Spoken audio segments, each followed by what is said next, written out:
Day in my life as an American tennis player on the ITF Challenger Tour, and I am once again at the hotel bar ordering breakfast. It's 30 degrees again this morning, and my hotel is right next to the Riverwalk. So I went for a brisk walk in this crisp air down by the river, much needed after the day I had yesterday. As unsportsmanlike as that behavior was yesterday, it is not entirely uncommon. I'm sure you guys all saw what Iga Swiatek was doing right before Madison Keys aced her. Many of these girls will resort to any sort of means to distract, shake your confidence, which we've seen is integral to being aggressive and consistent.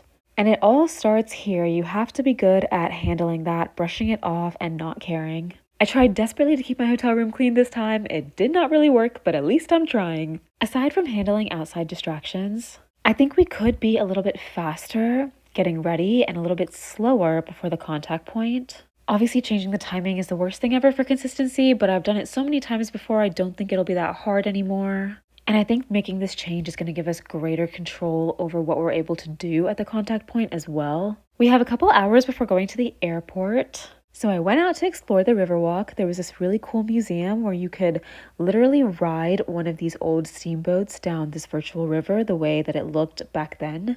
And the wheel actually worked. It gave you complete control over the boat, and I would unironically wear that entire outfit, by the way. One of the first ladies was also from Rome, so there was an entire section dedicated to her.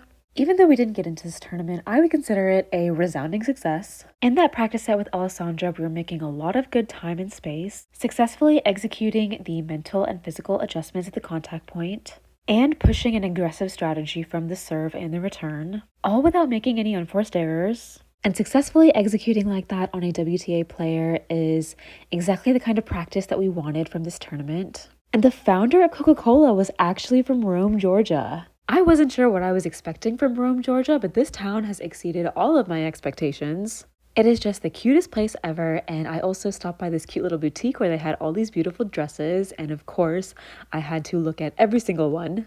And we may have had a really unpleasant sort of experience yesterday, but I would rather deal with some sort of a crazy distraction like that in a practice than I would have to deal with that for the first time in a match where actual points, games, and dollars are at stake.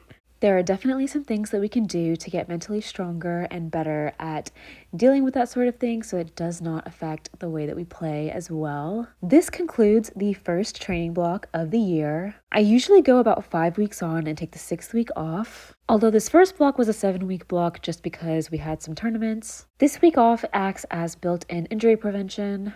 And I always get creeped out walking by this abandoned part of the airport. Anyway, I will see you guys in a week.